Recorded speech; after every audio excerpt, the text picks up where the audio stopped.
Good morning, all of you. In this lecture, we will start our next question. How would you vouch rent paid? Okay, जेव्हा आपण rent paid document check करतो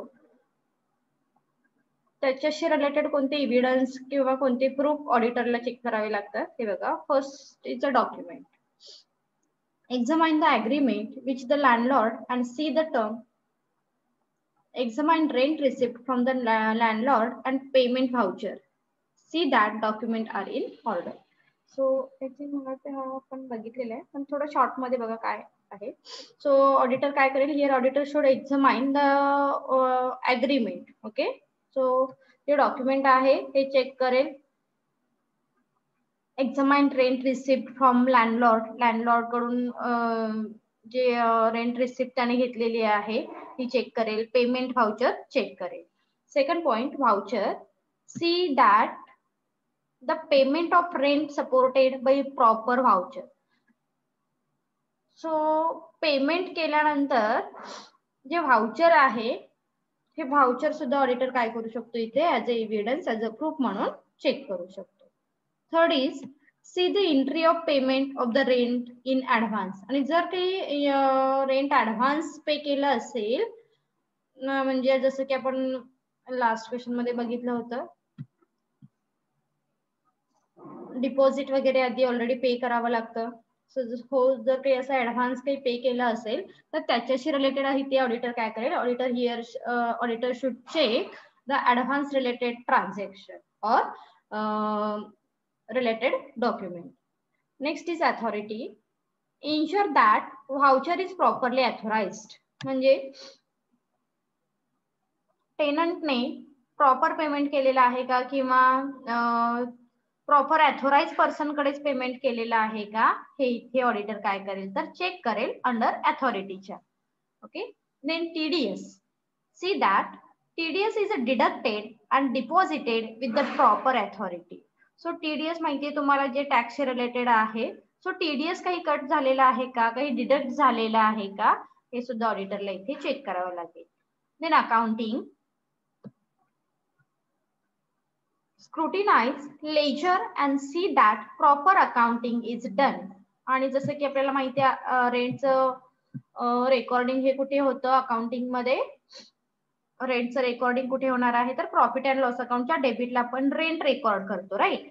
so ह्याचं recording हे proper झालेलं आहे का accounting book मध्ये, त्याचे स्क्रुटिनायझिंग करणे, लेजर चेक करणे हे सुद्धा ऑडिटर रेंट पेडच्या अंडर चेक करू शकतो. And last point is a disclosure under schedule 3. It should be disclosed separately under the head, that means other expenses. Rent कुठे येणार आहे तर other expenses head च्या अंडर आपण मेन्शन करतो.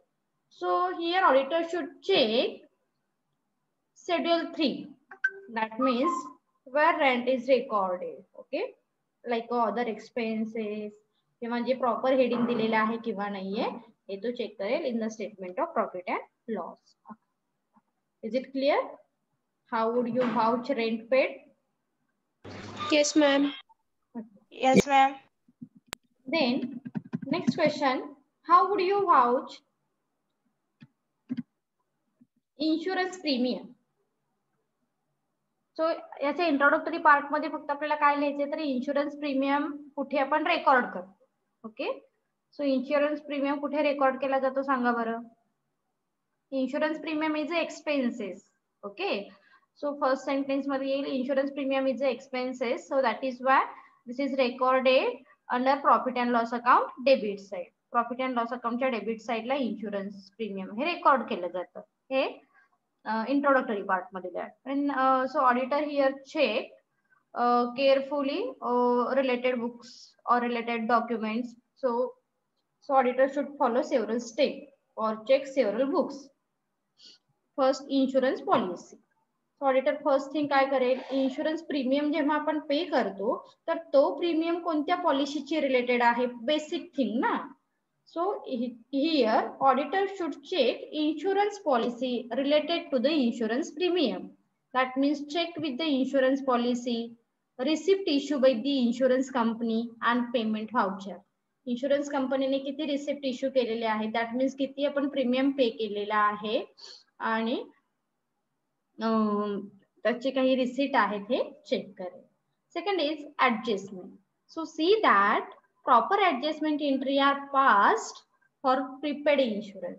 जर काही आपण प्रीपेड इन्शुरन्स पे केला असेल, प्रीपेड म्हणजे माहिती आपण ऑलरेडी नेक्स्ट 2 or 3 इयर्सचा इन्शुरन्स प्रीमियम हा ऑलरेडी पे केलेला जर असेल तर त्याचे जे दोन इफेक्ट आहेत. So first effect is less from insurance premium in profit and loss account debit side and second effect असेल. ओके, सो असे जे काही ऍडजस्टमेंट एंट्रीज आहेत तो ऑडिटर इथे चेक करेल. Third is adequate cover. Say that the insurance is adequate and cover claimed fully. So जर काही adequate cover असेल तर इथे काय करेल ऑडिटर चेक करेल. That means see that the insurance is adequate and covers claimed fully. म्हणजे बऱ्याच वेळी असं असतं की तुम्ही जर काही इन्शुरन्स हे वेगवेगळ्या त्याचा लॉस जो आहे हा कमी करण्यासाठी वेगवेगळ्या पॉलिसीज काय करतात प्रीमियम घेतात त्याचे, किंवा वेगवेगळ्या इन्शुरन्स कंपनीकडून वेगवेगळ्या टाइप्स मध्ये इन्शुरन्स घेतला जातो. तो कव्हर क्लायंट फुल्लीच्या अंडर तुम्ही काय करता या गोष्टी चेक करताय की अजून तुम्ही कितपत कव्हर अप केलेले आहे हे insurance premium. Okay, next renewal. Inquire into the reason in case of the policy is not renewed. आणि जर तुम्ही एखादी पॉलिसी रिन्यूअल आली असेल आणि ती रिन्यू केली नसेल तर त्याची इन्क्वायरी केली जाते. ओके, सो सर्टन म्हणजे फॉर एक्झाम्पल एखादा मेडिकल इन्शुरन्स आहे किंवा जसं आपण म्हणतो की ऍक्सिडेंटल इन्शुरन्स असतात, तर हे ठराविक पिरियड नंतर ते रिन्यू करावे लागतात, राईट. सो असे जर काही इन्शुरन्स असतील, मेडिकल इन्शुरन्स असतील तर ते काय रिन्यू केलेले आहेत, आणि जर रिन्यू केले नसतील तर तुम्ही काय करता इथे ऍज अ ऑडिटर काय करेल इथे तो चेक करेल किंवा त्याचं रिझन फाइंड आउट करेल. फॉर एक्झाम्पल आपण एखाद्या एम्प्लॉईचा मेडिकल इन्शुरन्स काय केलेला आहे प्रीमियम काढलेला आहे, पण तो जो पर्सन आहे, जो एम्प्लॉईज आहे हा रिटायर झाला किंवा सपोज त्याची ट्रान्सफर झाली किंवा त्याने जॉब लिव्ह केलेला आहे. ओके, सो असे काही जर रिझन असतील तर तुम्ही तो रिन्यू नाही करणार. सो अशा पॉइंट ऑफ व्ह्यू ने ऑडिटर इथे तो चेक करेल renewal point of under. Next staff insurance, where the insurance related to staff examine whether the same has been properly recovered monthly. In case of group insurance, see that it is recorded properly. आणि बऱ्याच वेळी काही group insurance पण असतात स्टाफचे, तर हे तुम्ही properly record केलेले आहेत किंवा नाही हे सुद्धा ऑडिटर चेक करेल.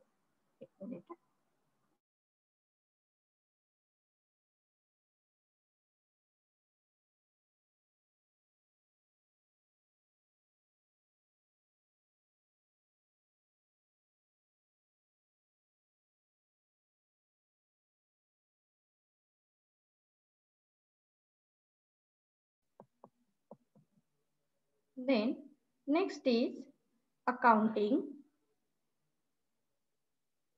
Scrutinize the ledger and see that accounting properly. जसं की आपण म्हटलं होतं इन्शुरन्स प्रीमियम रेकॉर्ड कुठे होणार आहे, प्रॉफिट अँड लॉस अकाउंटच्या डेबिट साईडला. Okay, because this is the expenses.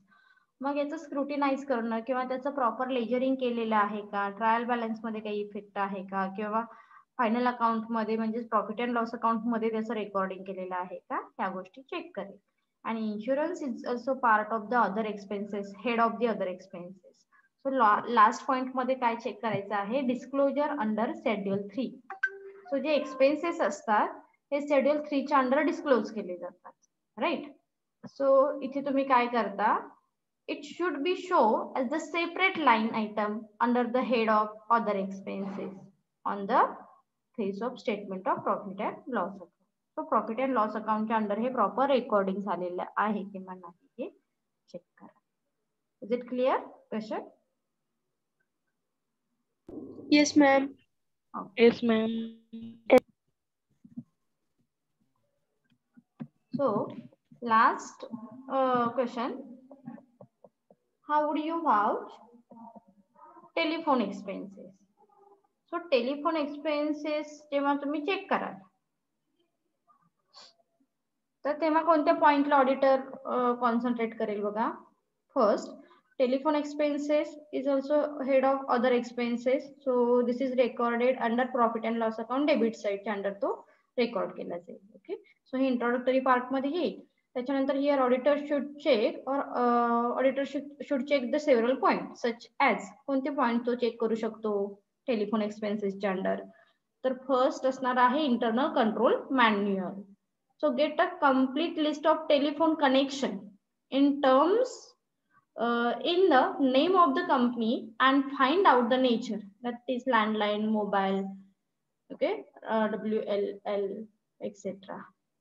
Well, so म्हणजे बऱ्याच वेळी असं कंपनीमध्ये कसं असतं की लँडलाईनच यूज केले जातात, मोबाईल हे कमी असतात. जर काही सेल्स पर्सन जर असतील तर तिथे मोबाईल काय केले जातात, फॅसिलिटी ही प्रोव्हाइड केली जाते. मग नेचर ऑफ टेलिफोन एक्सपेन्सेस कोणता आहे हे फर्स्ट पार्ट मध्ये ऑडिटर चेक करू शकेल. Okay, then second is document. Obtain telephone bill and see that they are in the name of the company. Also examine payment voucher and bank statement. So तर डॉक्युमेंटच्या under auditor काय check करणार आहे, obtain telephone bill. Okay, टेलिफोनचं bill किती आलेलं आहे, आणि मग टेलिफोन बिल तुम्ही डिटेल पण घेऊ शकता की कितपत बिल हे कोणत्या कारणासाठी म्हणजे यूज केलेलं आहे, किंवा यूज इन द सेन्स की त्याचे रिझन जास्त जर आलं असेल, कमी असेल, what ever. Okay, and see that they are in the name of the company. Also examine payment voucher and bank statement. Bank statement का, कारण जर तुम्ही काही डिरेक्टली बँक थ्रू पेमेंट केलं असेल तर बँक स्टेटमेंट चेक करेल. देन पेमेंट कशा पद्धतीने केलेलं आहे हे सुद्धा ऑडिटर डॉक्युमेंटच्या अंडर चेक करू शकतो. Third point is deposit receipt. So C whether any deposit is kept with the telephone company and it is properly accounted in the books of account. So deposit रिसिप्टच्या under काय केले जाणार आहे, see whether any deposit is kept whether telephone company आणि it is the properly accounted. मग तुम्ही त्याचं proper accounting maintain केलेलं आहे का in the books of account, हे ऑडिटर इथे चेक करू शकतो. Payment voucher. So trace the payment made in the bank statement. So payment तुम्ही कशा पद्धतीने केलेला आहे त्याचे व्हाउचरचे रिलेटेड काही एव्हिडन्स ऑडिटर इथे चेक करेल payment व्हाउचरच्या under.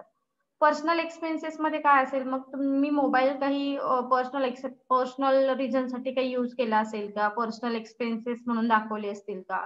इन्श्युअर that personal expenses of the directors partner have not been debited to the profit and loss account. Okay, कारण आपण हे काही प्रॉफिट अँड लॉस अकाउंटच्या डेबिटला नाही दाखवत. मग असे काही एक्सपेन्सेस, असे काही रिझन असतील तर ते सुद्धा ऑडिटर इथे चेक करेल.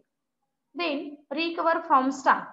If the company has paid telephone expenses on behalf of the employees, see that it has been recovered from the concern employees. आणि काही एम्प्लॉईजना जर फक्त आपण काय केलेलं आहे, अमाऊंट पे केली असेल, सॉरी फॅसिलिटी पे केली असेल, तर त्या एम्प्लॉईज कडून आपण काय करतो, काही फीज चार्जेस हे रिकवर त्याच्याकडूनच करून घेतो. Then service tax return. See whether service tax input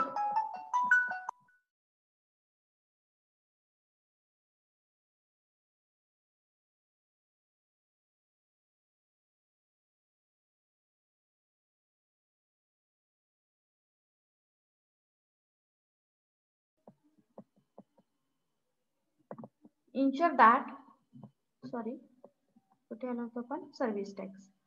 See whether service tax input credit has been availed by the company on the basis of telephone bill. So telephone bill as a service तुम्ही काही पे केलेला आहे का, service tax. So हे सुद्धा auditor check करेल.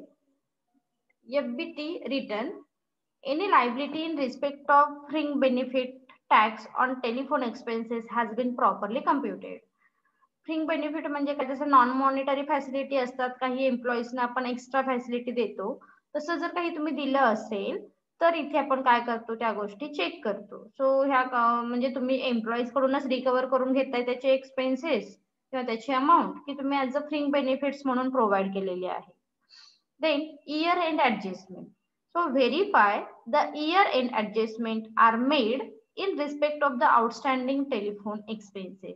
आणि जर काही आउटस्टँडिंग एक्सपेन्सेस असतील इयर एंडिंगला तर हे सुद्धा ऑडिटर इथे चेक करेल. And last point as usual disclosure under schedule 3. So schedule 3 च्या अंडर तुम्ही मेन्शन केलेलं आहे का टेलिफोन एक्सपेन्सेस हे अदर एक्सपेन्सेस हेडच्या अंडर ऑडिटर चेक करेल. Is it clear? Is it clear? Yes, ma'am. Yes. Okay, यामध्ये फार Yes, ma'am. हार्ड नाहीये. It's very simple.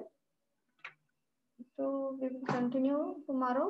एक दोनच पॉइंट फक्त राहिलेले आहेत वाउचिंगचे, मग आपण व्हेरिफिकेशन स्टार्ट करू. ओके, अटेंडन्स फिलअप केली आहे का? Yes, ma'am. Yes. थँक्यू.